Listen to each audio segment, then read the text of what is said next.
All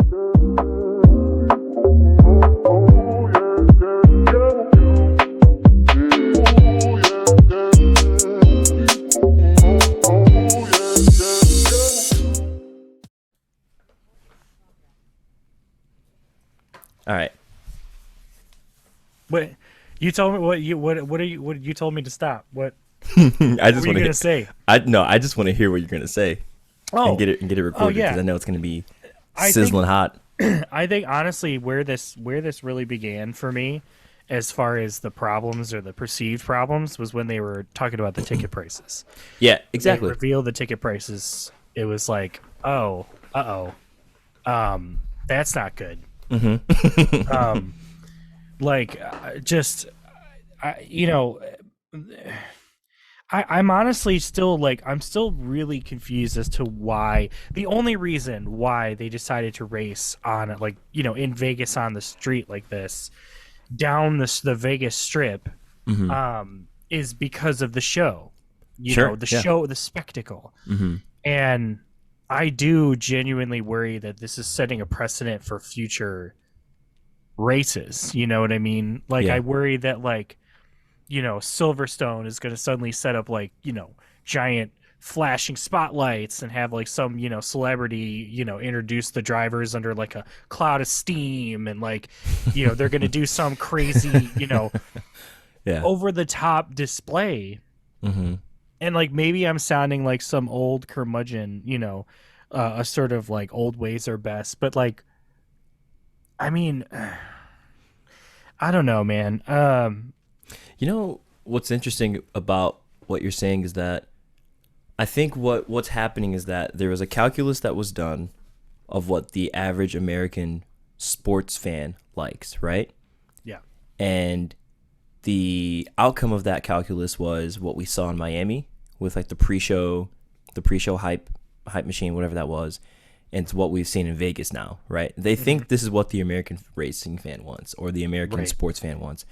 And I don't even know if that's true in general across I the don't. board with sports fans, right? Like, Yeah. even for like football games or baseball games or basketball games, like I don't think people really care for this crazy like hype show, like smoke, like dry ice, fog machine stuff going on. I don't think people really like that. I think most people would prefer to just like, all right, hey, we're here for Game 4 of the NBA Finals and let's go. Granted, there's gonna be like a little bit of hype music, get people into it, that kind of thing. But like all the nuts introductions and stuff, I don't. I mean, Maybe I'm like, wrong. Maybe I'm wrong on well, that. here's the thing. Like, think about like when they do a basketball game or like a football game, right? Like, basketball game, they announce the team, right? They do the announcements of the players coming in, right? What do? They run past the cheerleaders and the mascot. Their name flashes up on the thing. The announcer says who it is, and then they Yeah. just like high five people, and then they just join the lineup of the team, right? Mm-hmm. They're not being like lifted up from the ground of the floor of the basketball field and like a bunch of lasers shooting everywhere and like blinking lights and like it's not like something like that. It's not like LL Cool J is like describing how their season has gone thus far. Yeah. When Yeah. they, because also at the same time, there's a practical reason for that. Because think of how many basketball games happen in a season. It's like an F1 event. That you get one race in a certain place every year, or once a year, and so I can understand you want to have a certain amount of introduction and showmanship. I mean, yeah, that's all part of the show. Yeah. But there does come a point to where it feels very cheesy, trashy, kitschy, in this way that's just not it's less excitement and it's just more it really it inconveniences the drivers. Like, remember when Miami they all had Yeah. to like get up and do the thing and none of them wanted to do it because like they were in the middle of like doing their prep with their team. Yeah. It Except is for an maybe inco- Lewis. Yeah, except for maybe Lewis, but like it's sort of an inconvenience for the drivers. And Yeah. I just feel like I just watching this Grand Prix, I'm just like, it feels so alien compared to every other Grand Prix we've seen this year. It doesn't feel grown up. You know what I mean? It feels like it feels very immature in a way. And I know like that's probably I mean, maybe in hindsight everyone will look in as Vegas as being like this huge watershed moment in the sport or whatever, but I just like it felt really excessive. And I know, and the thing that's really annoying is that like, you know, people are just gonna use that blanket response of "That's Vegas, bro," and it's like, sure, but isn't that really the point? The point that's like, we're throwing on this spectacle of a show, haphazardly, mind you, thrown together, just to like, you know, overinflate an already inflated hype around an event, and then guess what happens? You know, people show up for that first day after all that hype, and in 9 minutes, a manhole cover just shuts down all proceedings.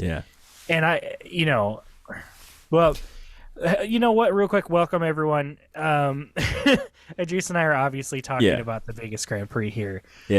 But for those of you that are new listeners, welcome to our podcast. We do some banter about F1, you know.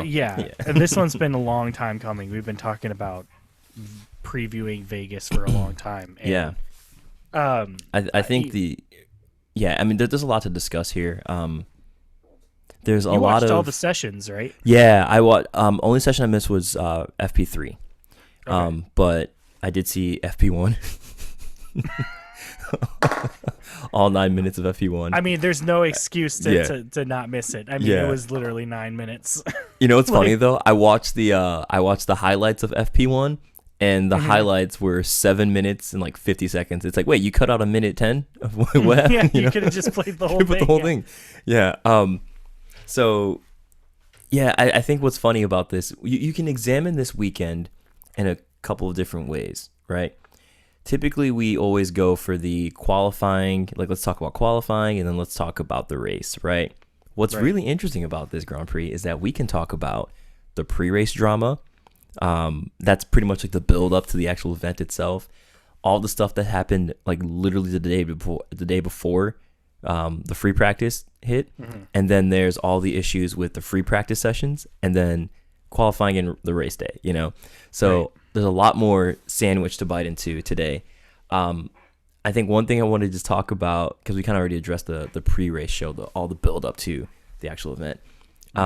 Did you see on Reddit, the Formula One subreddit, someone posted a picture of the inside of the VIP exclusive area, and dude, it looks so bad. It looked like one of those like strip mall restaurants where they have those like A-frame like board back chairs that have like the gap at the top of the chair and at the bottom of the chair, and it had like these really awful tables, and that was like a $50,000 experience.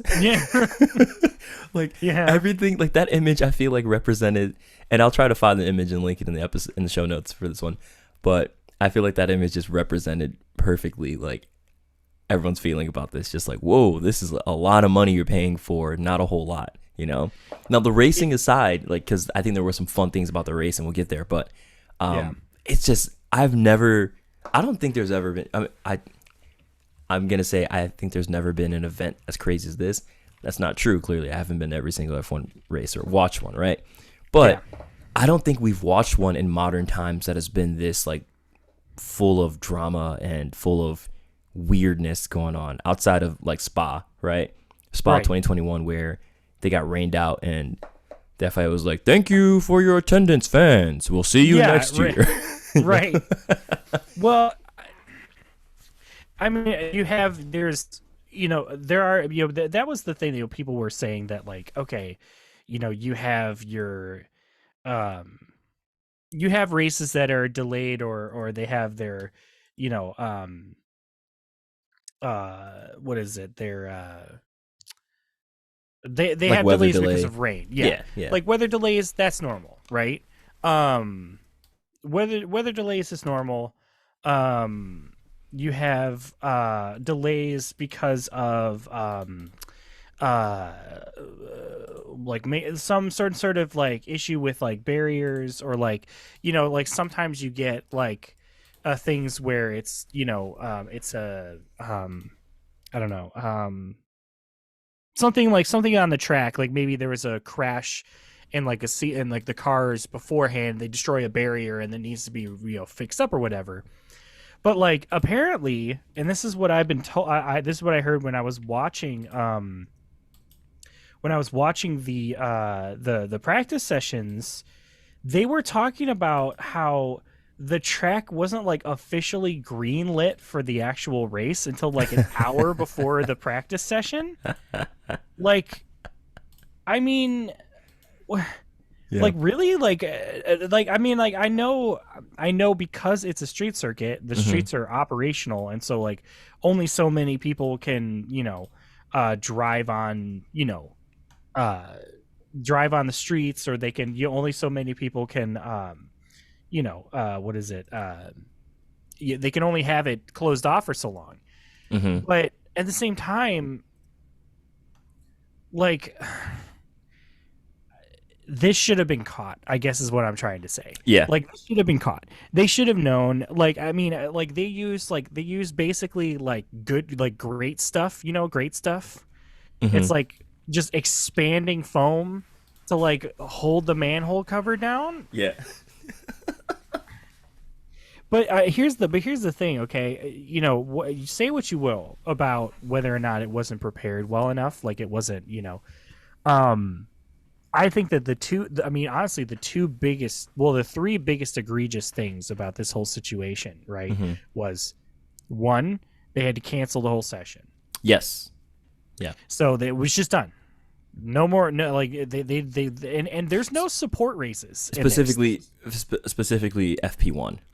Yeah. Yeah. And there were no support races here. Like it was just the F1 cars. That was all what it was about. So it's not like the people who were there could have seen other support races, right, or other action happening on track, because there literally was none. So that ended, right? Okay, that's one. Two, Carlos Sainz's car was destroyed. Like, bro, destroyed is not Destroyed. even. It got Thanos, man. It just got. Yeah, it just yeah. The manhole cover just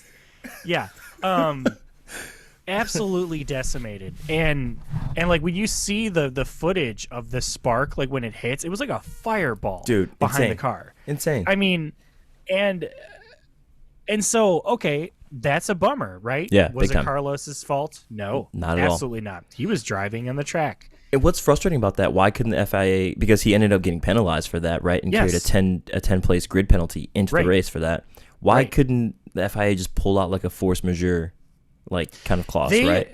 Apparently, like act of God type of thing. Because that's insane. I know it is insane, and apparently it was just like, apparently the reasoning was because just precedent. Like they were just like, well, these rules are in place and it doesn't matter. Like they have to be, applied uniformly, and we could make an exception, but we can't, or we're not going to. I'm so frustrated. Carlos in a terrible mood, and I'm not, I don't blame him. And everybody else was. Jensen Button was. Karun Chandok was. All of them were just like, why can't they give him an exception? It's frustrating because I think I'm really triggered right now because I hate hearing precedent even in real life, right? Like real life court cases. It's just like, oh, well, we can't charge this person with a crime because it's just precedent. Like, but they clearly did the thing. Yeah. Like what? Right. Anyways, okay. So back in Formula One, but yeah, no, it's complete garbage that they weren't able to. I understand them like saying that, oh, we have to stick with what we said. I get that to a certain degree, but this is just so wild. This is literally a failure of the track, right? Yeah. And you're gonna blame it on the. How would this be any different if he had gone off? Well, maybe the way they're looking at it is that he went off. If he went off into a barrier, right? And he sustained some kind of damage from the barrier, right? That he would have some kind of power unit swap, and then that would be some kind of a 10-place grid penalty that he would receive. Maybe they're comparing it that way, like which is unfair. Which is unfair, yeah, because it's not. Yeah. But that's probably unforced error. But that's the logic they're using, though, right? That is what they're adhering to. So.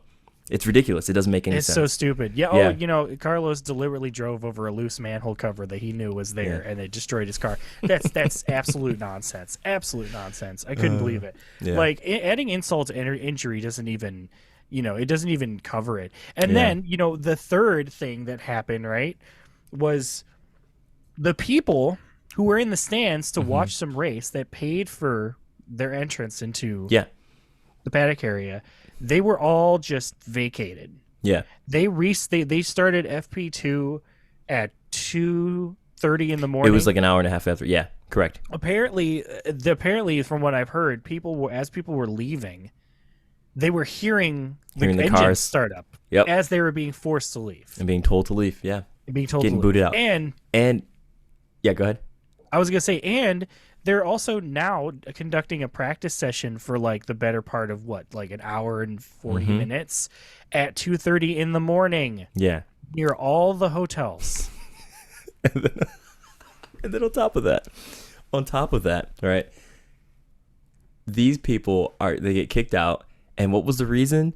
Because of labor, of a whole labor dispute going on, right? Mm-hmm. Where I believe the employees were union, but they couldn't work because they hadn't negotiated whether or not they could actually go ahead and work the event at that time, right? For a specified rate, right? Specified wage. So this is just, I don't know how something like this wasn't thought about in the future, right? Like, hey, if there's some kind of delay, can we write it into the contract for this weekend's event that workers get paid at X rate?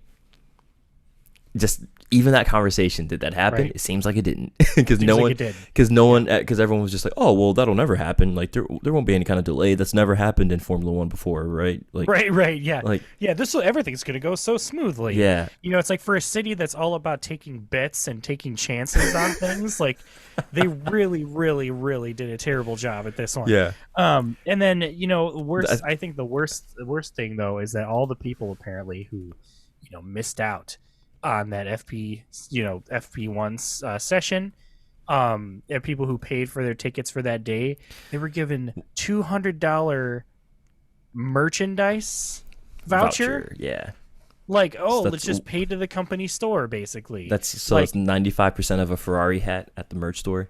Right. No, exactly right. It's ridiculous. Like, $200 for some people, like there was. I bet you there were people who were there that could only afford to show up to the FP1 session. Absolutely, right? Yeah, absolutely. They could only afford to show up to that, and the only time they had to go was to that, and they just missed all the. Like they should have. I mean, it would have been better if they just gave them refunds. 100%. Give them the refund, especially this is the first year of the event, right? Just garner some goodwill, some good PR, saying, "Hey, we know it sucks. We're so sorry. We fumbled the bag. It's a bad move on our part. We're refunding you all the money, and here's a merch voucher. Done. Problem solved." And then this could have now the FIA looks ridiculous doing this, Yeah, it's just like it basically like they might as well just like gave them a hearty handshake and a honey baked ham, like you know what I mean, like. And don't forget a Corona and a nice slap on the backside. yeah, like come on, old chap. Like it's just I saw that and I was just like, well. Yep. No. Yeah. I'm not surprised. I'm also surprised at the same time. It's just like a weird feeling. Like it's cartoon villain like stupidity, dude. Like that is so ridiculous. And actually, so just to clarify, was that $200 merch voucher for those who missed FP1 or for the people who had to leave FP2, or it didn't matter? Like if you were in either. Well, there was nobody at FP2. There was nobody there. They ran FP2 with no crowd. Oh, right. Yeah, right. So they were kicking them out because of the time delay. It's just that FP2 happened to start at that time. Right. Okay. Right. Yeah, so it's like everybody who was there they were supposed to see FP1 and FP2 . Right. Yeah, but then they were just kicked out. And they were given a $200 merchandise voucher. Yeah, unbelievable. That's gonna cure the wound. I mean, it was so insane. But anyway, that was just the beginning. Of this this really bizarre race weekend. I mean, really bizarre. Mm-hmm. So FP2 comes around, right? They actually get some running out on track. And even still, amongst that, everybody I think was really confused as to what was happening and what was really going down. I mean, there was a lot of discussion about like being there at 2 a.m. and like there's the big discussion was like they're talking about tire pressures because it was really cold, and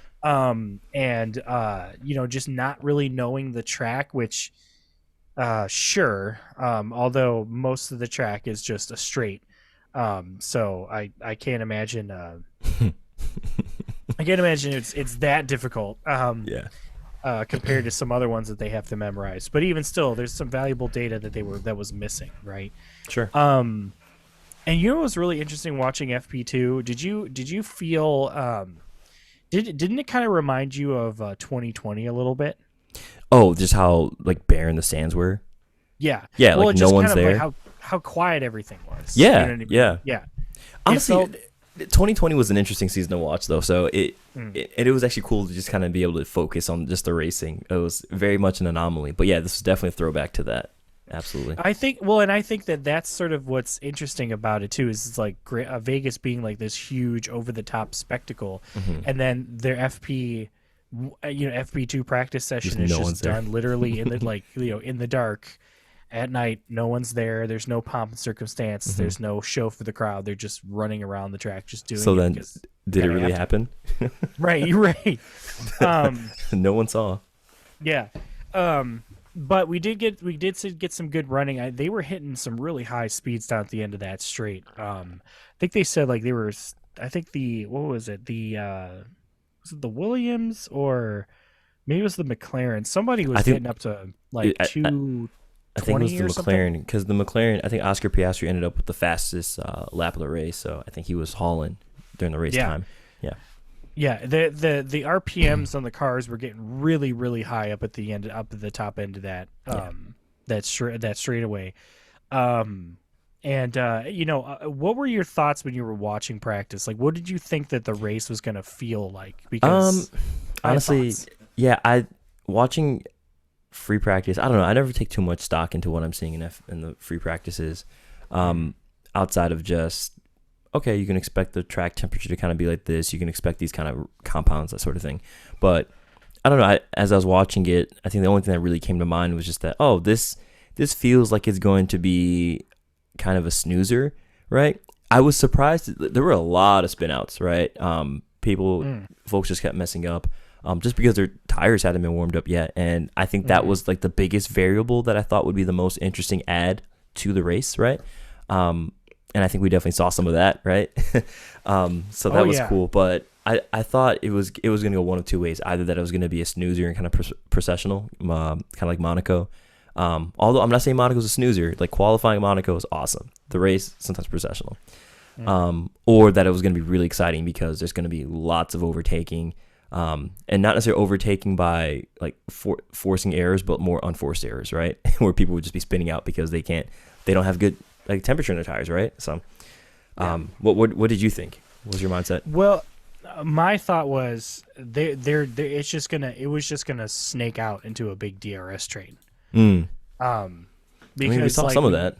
I mean, we did, and like when you have just a series of very long straightaways and then just tight, right hand high braking zone corners, it's like you don't get the sort of gradual stretching out of intervals. You know what I mean? Where it's like, this person's slightly faster around this section, this one's slightly faster around this section. They kind of like ebb and flow or maybe get away from each other.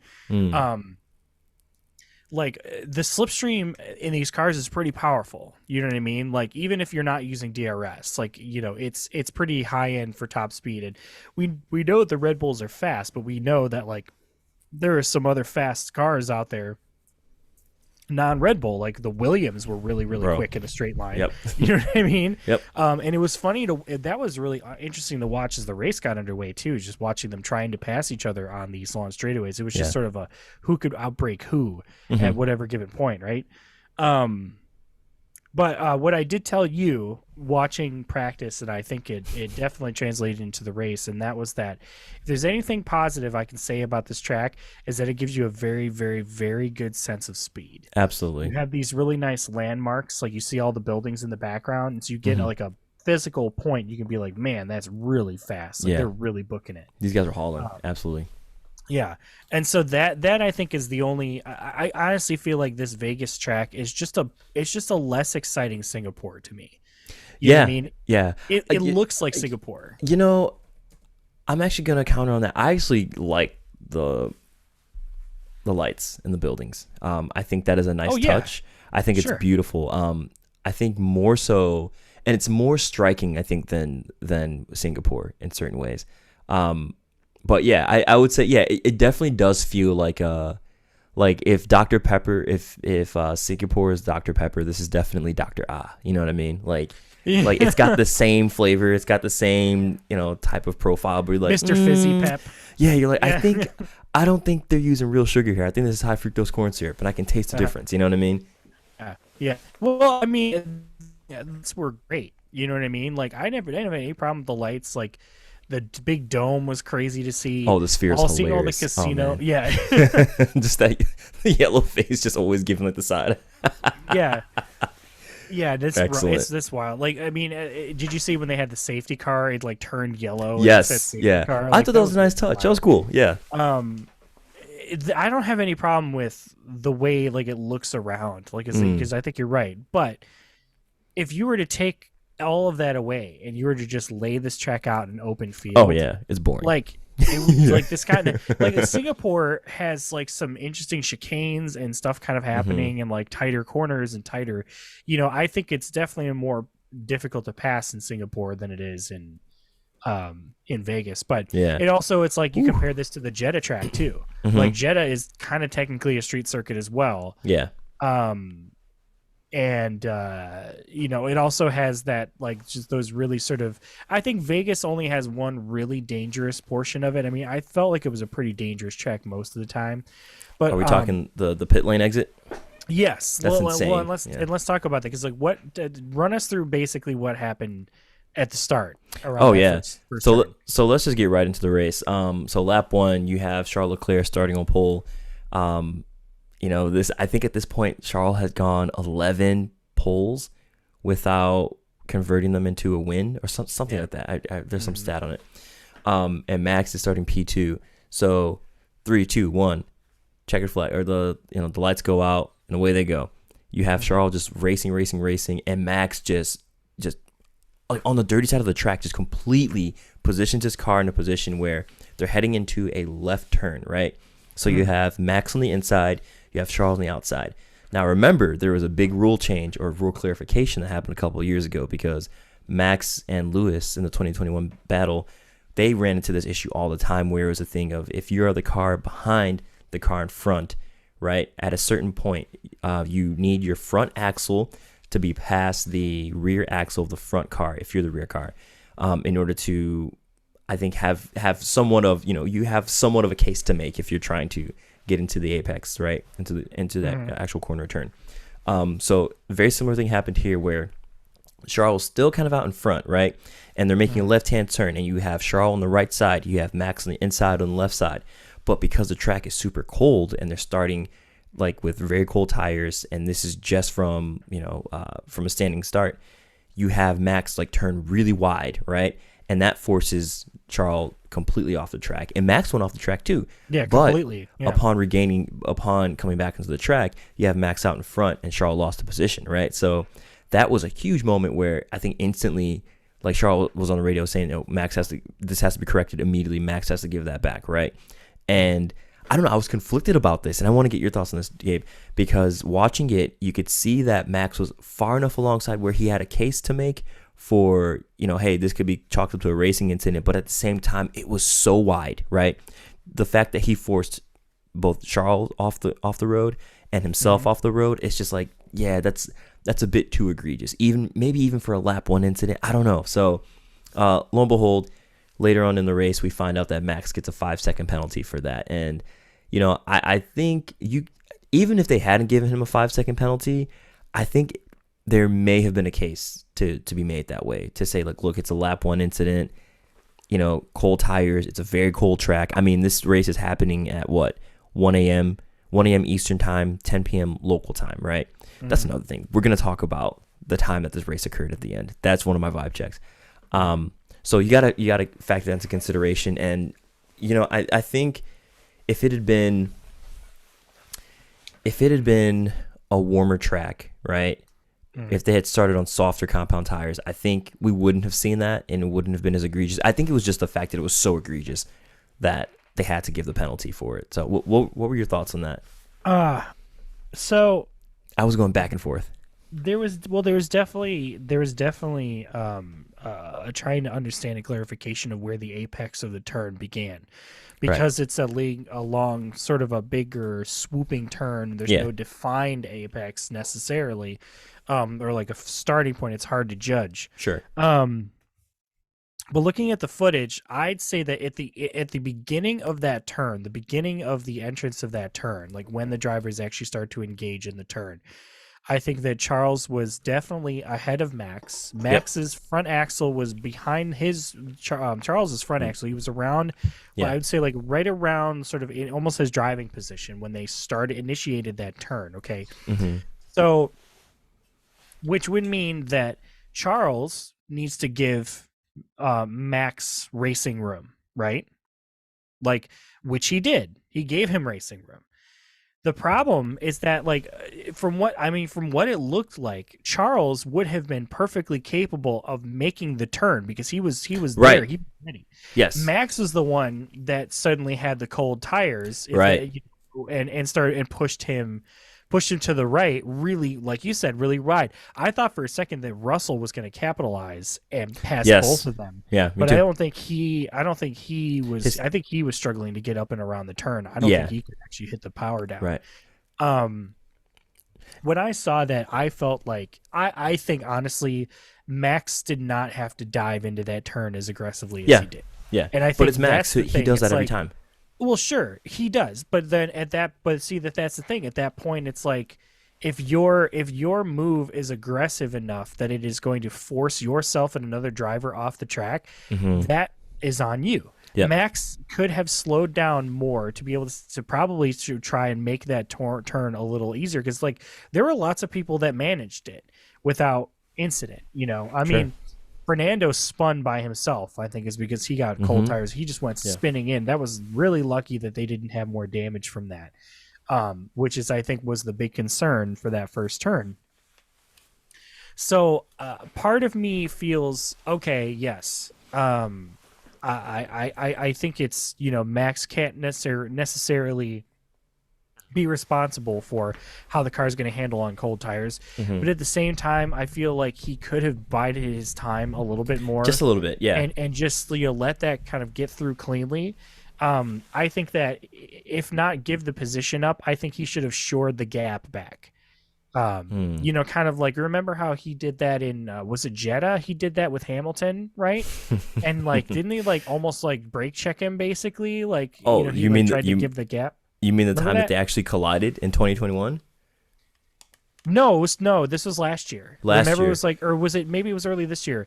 Max was told to let the gap back in during Jeddah. Oh, and then just completely capitalize off it again. He like slowed down, and like I think Hamilton was like behind him and like didn't understand what he was doing and like got stuck, and then like they touched or something, and then Max took off again.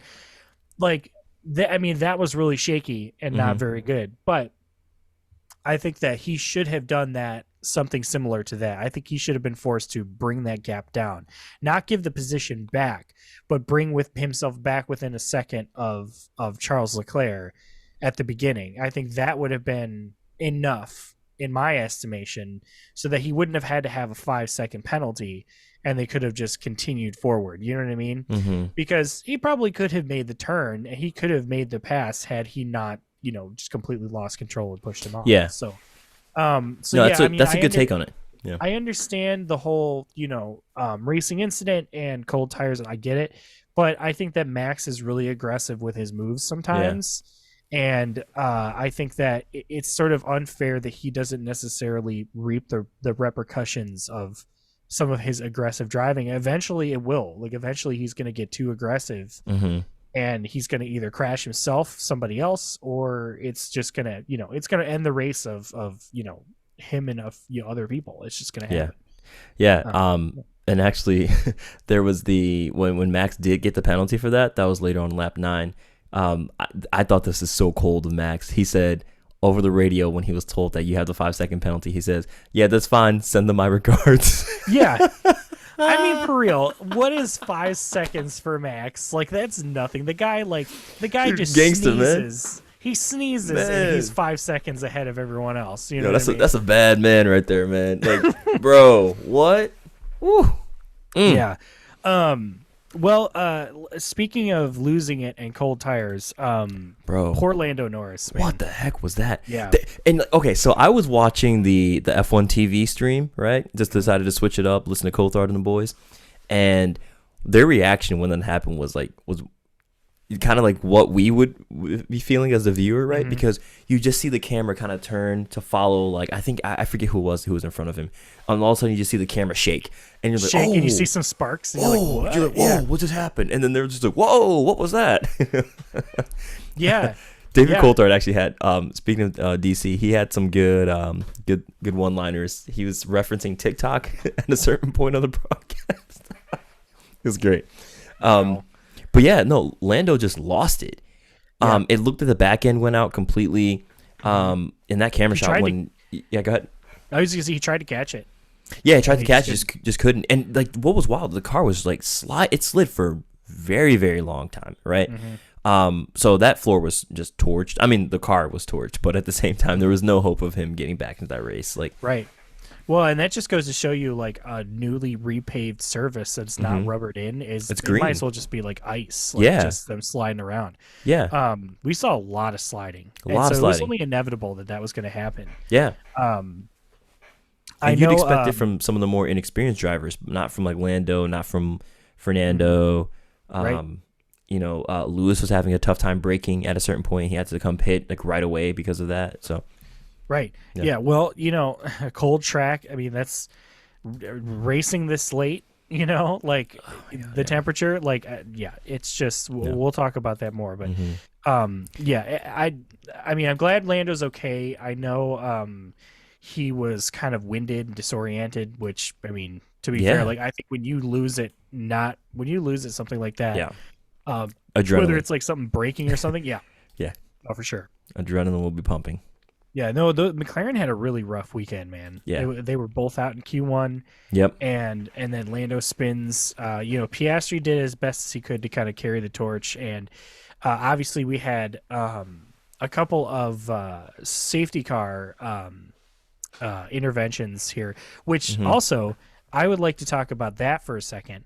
So the first safety car came out after the turn one, lap one carnage, right? Because there were some pieces of carbon fiber on the front of the track. They had to pick up some wing bits and stuff like that. Did you notice the race restart with Max and Charles? Did you see what happened between those two? What in particular? So Max was doing his bobbing and weaving, right? He was like, warming up his tires, right? Yeah. And then it was right before the chicane that leads on to the front start straight, right? Yeah. Max goes, he takes off as though he's gonna turn, but then he slows down extra for the turn. Charles almost runs into him. He locks his tires up. Is that when he almost lost it? Or no, that was later on because he was in the hard compound when he almost lost it. Go ahead. This was the beginning of the this is the end of the first safety car intervention.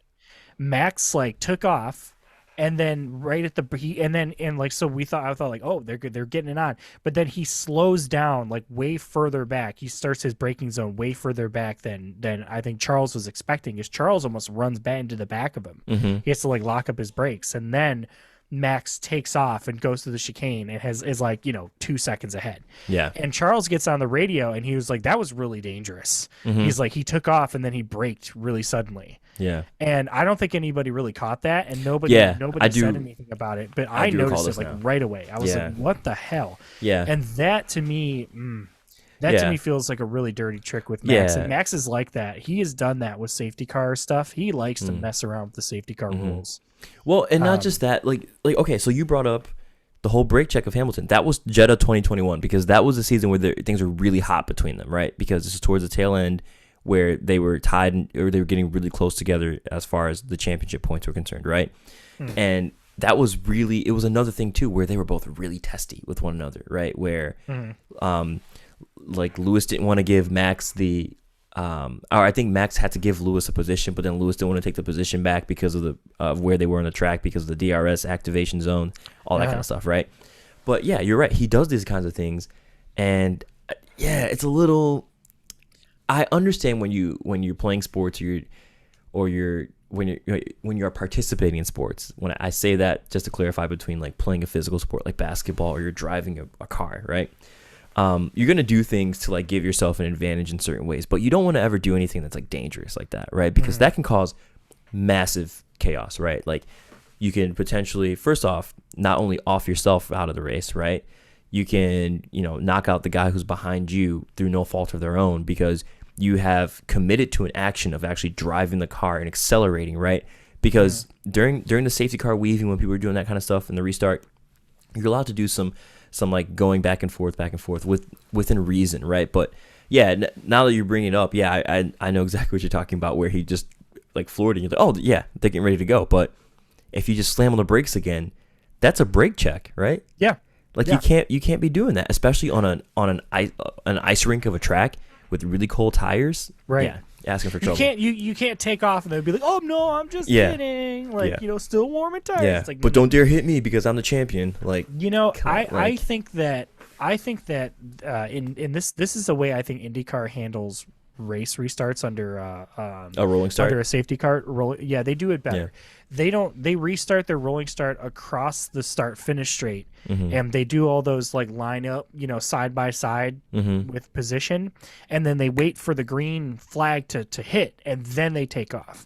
I think the F1 should adapt something like that. Not necessarily that they have to be side by side, but I don't think the field should restart based on what the person in front is decided they're going to start.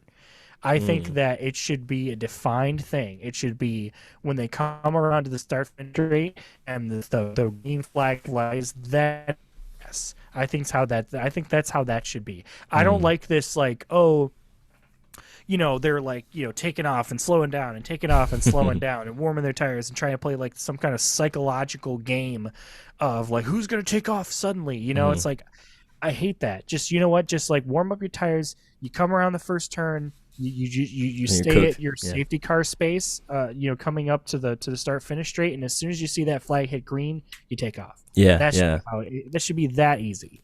But yeah, no. Instead, you get Max with all his weird antics around the. He's probably, I think, like he's like the most recent person that's been forcing like changes to the safety car thing, because like now you can't do that thing where you like jockey up right next. Yeah, because that was Max's. That was Max's thing. His thing. Yeah, absolutely. Yeah. I do want to talk about. Let's give Charles Leclerc his flowers. He was doing a really great job. My man, car number 16 overtook Max Verstappen on lap 16, and it was beautiful. On track. On track. It was so great to see. Look, I had to kind of like rub my eyes a bit and double take. I was like, whoa, what was going on here, bro? Yeah. But yeah, he overtakes Max on merit, and it was great to see because Max was clearly not, like, the car just wasn't in the position that he needed to be. That Ferrari on the medium compound, bro, that was so quick. And then for them to put them on, good. Yeah, and then for them to put them on the hard, it's like, I know you need the two compounds, but I don't know if hard was the way to. It was hard the way to go. Like that's another thing. I think the hard tire was the superior tire on this race, because I don't think that they could get the mediums warmed up enough. The problem is that you have to run on these two compounds, right? You have to use at least one tire of two different compounds in the race, right? The Ferrari is clearly well suited for the medium, right? Right. When it was running on the hard, it took forever. It just did not have that same performance, right? And different cars react differently to different tires, right? I don't know. I don't recall. Well, I saw like the Red Bull Max chewed through his mediums really fast, because when he took off, he was how many? He was, I think, like at least like 4 or 5 seconds ahead. Mm-hmm. And then Charles really started eating into his lead, because Charles was being a little bit more controlled on the tires, and Max was complaining that his tires were going off. Mm-hmm. Like he was saying, like, I don't think these tires are going to like make it through. Like this isn't, and then that's when he got passed by Charles on track. Mm-hmm. Because Charles passed him, and then he boxed like immediately after for hard, and he had to serve his 5-second penalty. Yeah. So Charles kept going. He looked much better on those mediums. That's what I'm saying. I think the Ferrari the Ferrari chews through tires, right? And I feel like the hard compound for the Ferrari was just not it. it wasn't working, right? It would have been interesting to see if they had gone for a soft and maybe go for another pit stop later, maybe do a 3-stop race, but maybe that would have worked to their advantage. I don't know, but well, I think ultimately those tires, the hard tires, probably would have been the better one, just considering the fact that most of this track is straightaway. Sure. You know, with heavy braking. Yeah. So it's not like it needed all of the grip all of the time, you know? Yeah, that's true. It's just, again, I just look at how clearly the hard tires just left Charles out there like a sitting duck. Like, he was just getting hunted down, like by Perez, surprisingly, who came out of nowhere, right? Right. Like the guy who got knocked out in Q2. Right. Well, because he pitted early, right? He pitted right when they did that first safety car. He benefited from that first safety car, correct? But yeah, no, just wanted to give a shout out to Leclerc for honestly making the most out of the car's performance for this weekend. Like, I think the only real Mamma Mia Scuderia I can say here is just the fact that these guys are incredibly unlucky. Oh yeah, like Sainz hitting that manhole cover in FP1, and then like just getting like adding insult to injury, like you're saying, and then like Charles having to use the hard compound tire. Like, man, that sucks. Right? Here's the thing: I don't think that Ferrari put a foot wrong at this race. I don't think so either. I think it was just luck was not a lady with them tonight. Yeah. Except for that last lap shootout that Charles had with Perez. And we'll see. And which, by the way, I think like we need to talk about that. The fact that Perez, and there's a couple of things I want to talk about, but this is the one that I think that is like kind of like the cherry on top of everything about this race. Perez has been having such a rough season, and he was on the verge of winning, right? Because he took over the lead of the race from Charles. He hunted him down, and that's when I was just like, oh man, it's over for Ferrari. Like, even though they haven't really put a foot wrong this entire race, they just don't have it. They don't have a chance against that RB19, right? So here comes Perez, boom, boom, boom, overtakes Charles. Great, beautiful. All right, we're all happy. All right, maybe we can get a Perez win here. Nope. Because what happens? What happens, Gabe? After Perez overtakes Charles? Once that happens, Max, who had was knocked back to like 6th place or something after the 5 grid spot 5-second penalty, right? 5-second penalty. And then there's the second safety car intervention after Norris. Suddenly you get this circumstance where you realize they discovered that Perez was actually on a worse setup than Max was for this track. Perez had more wing on his car. So he had more downforce, which is not really what you need on this track. And so after that, you had Max that just was able to just, come chase him down. But also Charles started coming back because Charles, suddenly they realized that like Perez did not have, when he's in open air, Perez has too much downforce on the car, and he just did not have enough top speed to just stay ahead. And I was hoping that Perez was going to be able to put up a fight around Max, but he did. Max just swam on by. Yep, like it was nothing. I really wanted either Perez to take the win or Charles, just because it's like those two have just been having a rough go this season. And can we also talk about Max's impact with Russell? Oh my god! Oh, I'm so glad you brought that up, because as we're talking about how Max turned into Charles lap 1, that exact same thing happened to Russell. Him and Russell, a few races. What was the race that he called him a princess? I forget what it was. Oh, that was Baku. It was Baku, right? Cold tires, same kind of thing, right? And Russell's like, look, I was not trying to deliberately turn into you. Just had some cold tires. And Max is like, oh, well, you should have known better. What about here, Max?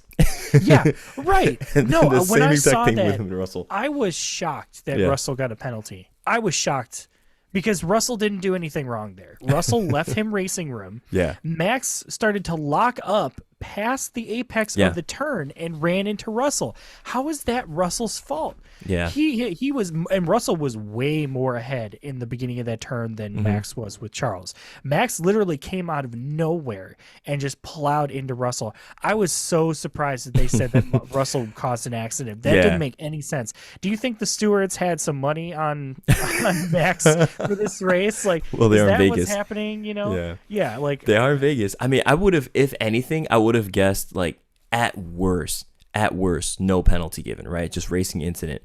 And in any direction, maybe Max is getting the penalty. Because I was just like, oh, man, Max is on one today. You know, he's really, send him my regards. Let's go, baby. Maxie V. I'm about to win this, you know. But no, like, they straight up give the penalty to Russell, which was, that was baffling. And, you know, and here's the thing. This leads into another point that I want to make. That the stewards love Max?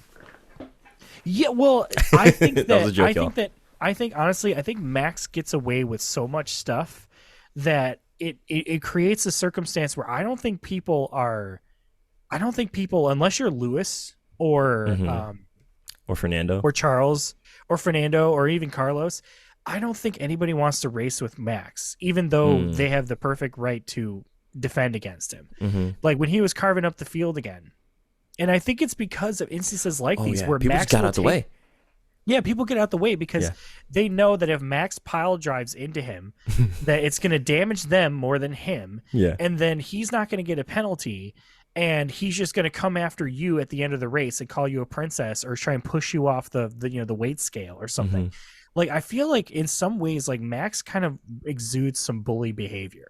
You know what I mean? And I think that because of that, people are afraid to really pass him on track, or they're so used to getting out of his way that it's like muscle memory. They're just like, well, I might as well not even try. When it's just like, no, try.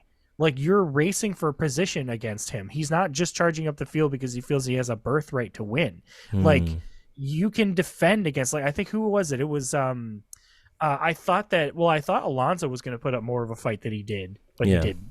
I mean, Russell was just like punted off the track, and then he got a penalty, which I think was ridiculous. And then you have people like even with Alfa Romeo, I think he was passing like Bottas or somebody else. Maybe it was AlphaTauri or something, or not AlphaTauri, Alpine. Maybe it was Ocon. But I thought they were going to put up more of a fight defending their position than they did, but they didn't. They didn't move over. They didn't try and swerve into his way. Like, they didn't do anything to try and defend against Max. Like, they were just like, well, just let him go through. And that really irritates me. Honestly, like, Max was really kind of driving like a dick this race. Like, I'm just gonna say it. Like, and it really bothered me. Yeah, no, honestly, I think that's a really good discussion point, right? He drives like a bully. I think we said this before, that people will just they'll get out of his way, because there was a really, really good video from years ago.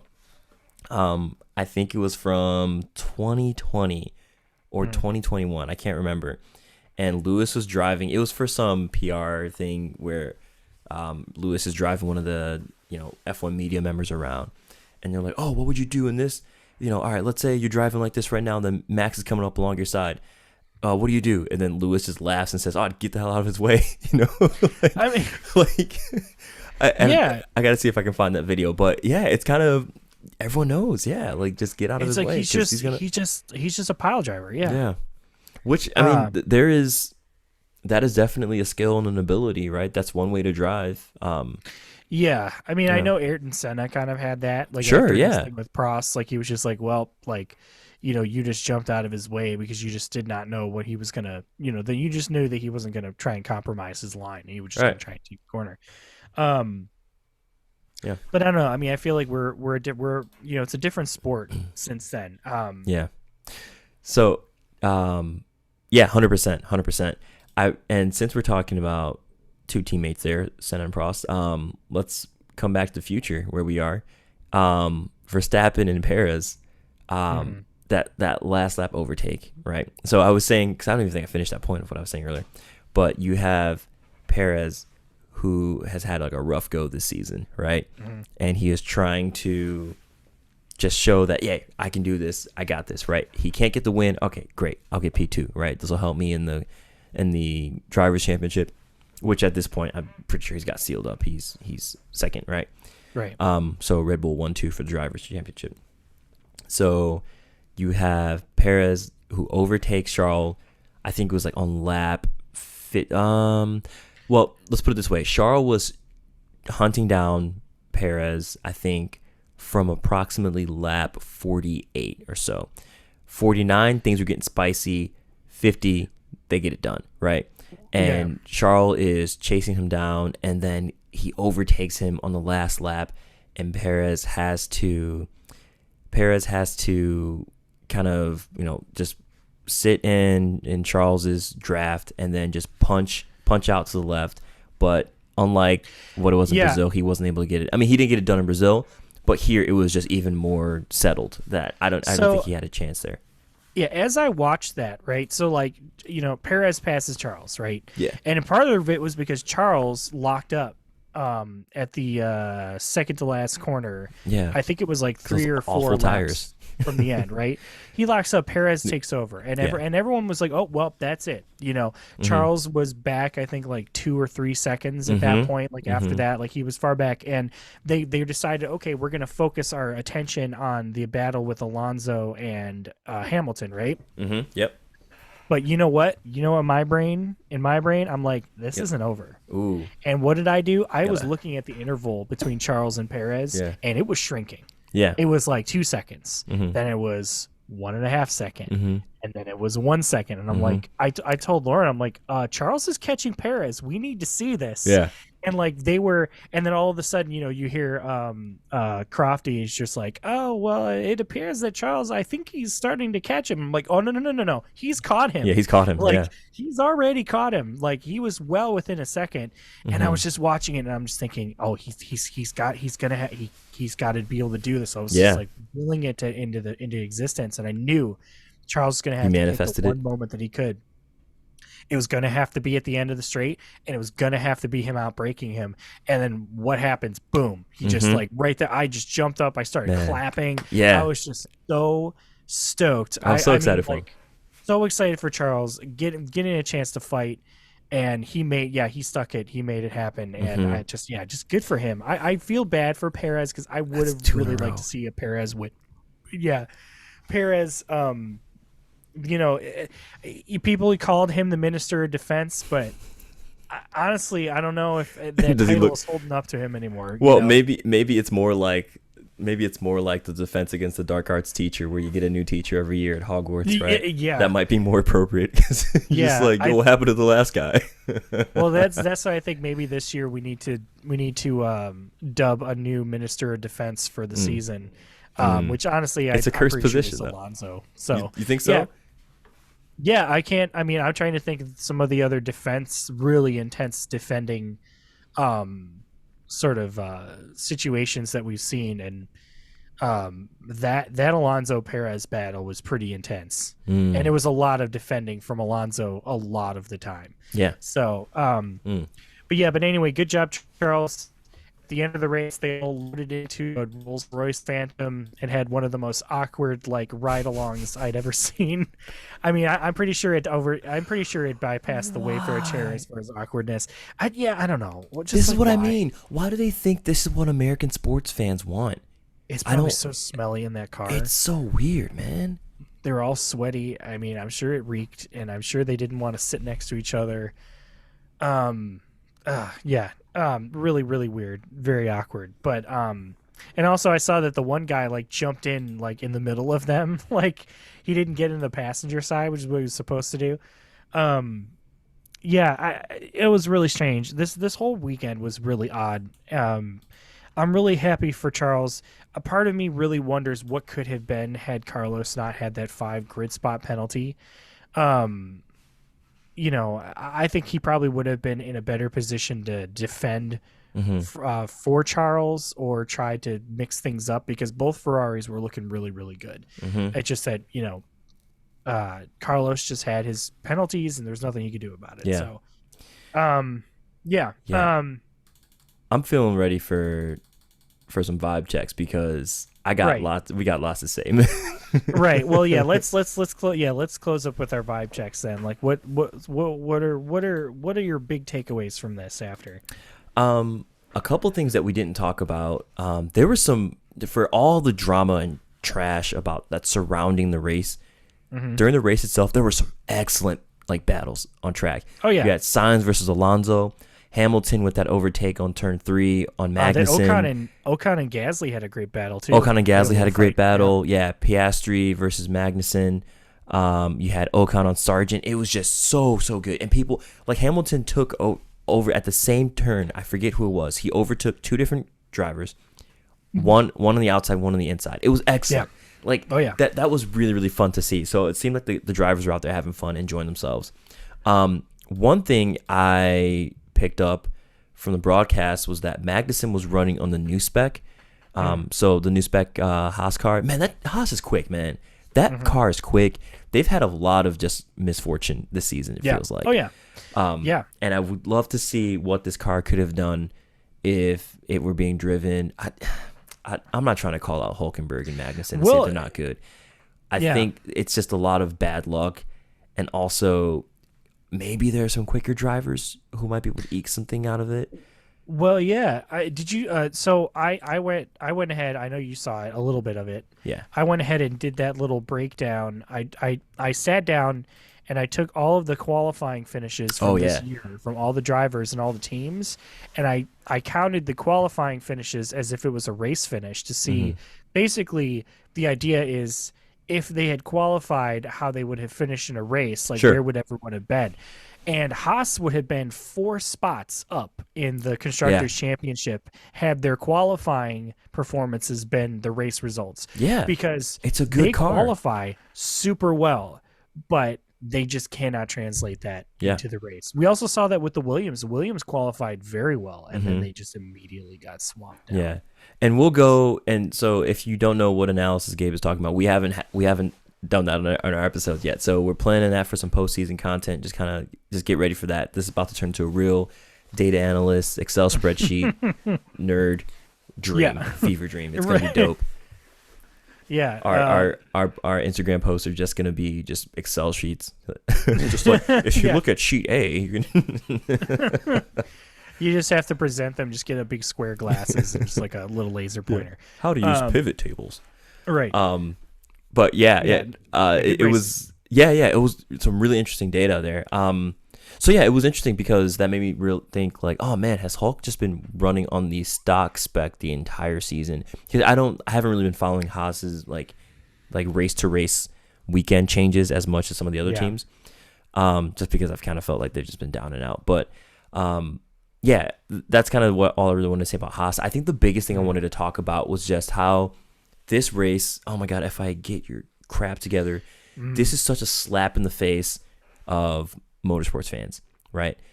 How do you start an event? If you want to do a Saturday night race, okay, fine, I get it. You're in Vegas. That's probably the time of day where it's most popping, right? It's the time of the week where it's the day of the week where it's most popping. Cool. Saturday night race, fine. Do not start at 10 p.m. local. That's ridiculous, right? 10 p.m. local. 10 p.m. local for it was 10 p.m. local Vegas time, right? Yeah. And I think Vegas is Pacific, still Pacific time zone, isn't it? Or is it Mountain time? I think it's Mountain time. They started I got the thing. No, it's Pacific. It is Pacific. Oh, it's Pacific. So it was at 10. Yeah. Okay. Yeah. So Vegas started. Sorry. It's no, you're good. You're good. It's 10 p.m. Pacific time, meaning East Coast is 1 a.m.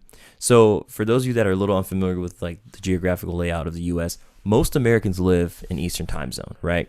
There's no way you're going to have the average F1 fan or average sports viewing fan who might be like somewhat interested in watching F1, right? Because there's a race in the U.S. It's in Vegas at 1 a.m. That's not going to happen, right? I think it would be fair to have maybe like a 7 or 8 p.m. race, right? The event goes from 9, up to 9 p.m. So at latest, or maybe even 10 p.m. if you start at 8 p.m. Pacific time. So at latest, someone's staying up to, if it's going to 10 p.m., 1 a.m., staying up to 1 a.m. East Coast. That's fine for a Saturday night. I think people can deal with that. Just understand your target demographic, and this event would have been so much better, right? Yeah.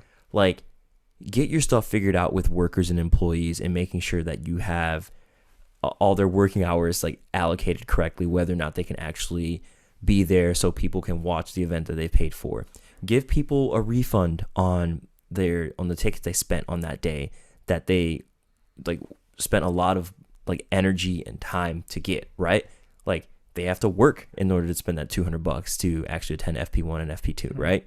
And you spat in their face with the action of giving them a $200 merch voucher. Like, yeah, it just shows a complete misunderstanding of what these fans did in order to get to this race, right? Right. Don't charge $1,200 for a ticket. Don't lock out hotel rooms and then, people can't afford to stay. Like, it's ridiculous. This isn't made for the average citizen or average viewer. Well, and on top of all of that too, they were like, I'm pretty sure, I mean, I could be wrong, but I was under the impression that when the Singapore track, when they do like the Singapore race, that those streets are closed down while they have the track up.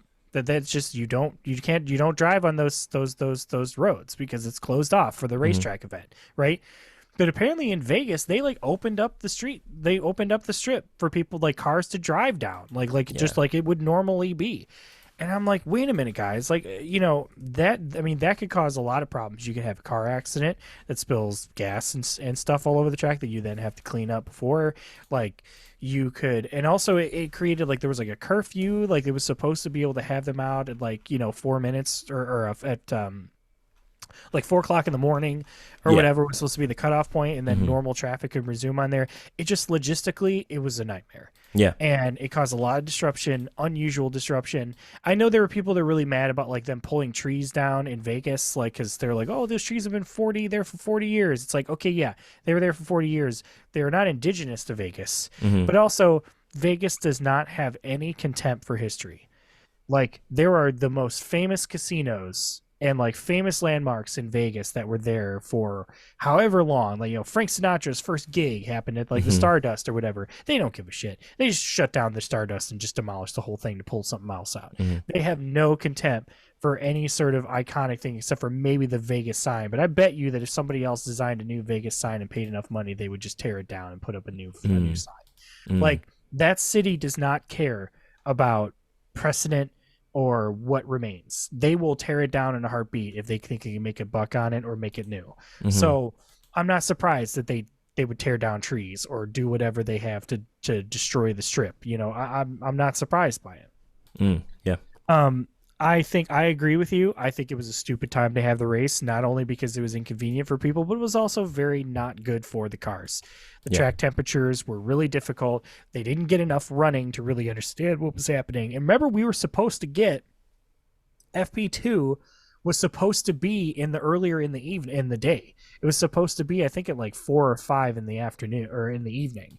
So like we didn't even get that running to see what the race would have been like if it had not been that colder temperature. Yeah. So yeah, it was, I think ultimately everyone talks about how this is a great race. It's like, it was exciting because the drivers made it exciting, but as a whole, I don't really think this deserves to be on the calendar. Yeah. This ain't it, Chief. Yeah. No. Bring back some German races, bring back France. Like, I would rather have those, honestly. Yeah, exactly. That's a good point, right? Like, for this to be on the calendar, it means something else wasn't on the calendar, right? Yeah.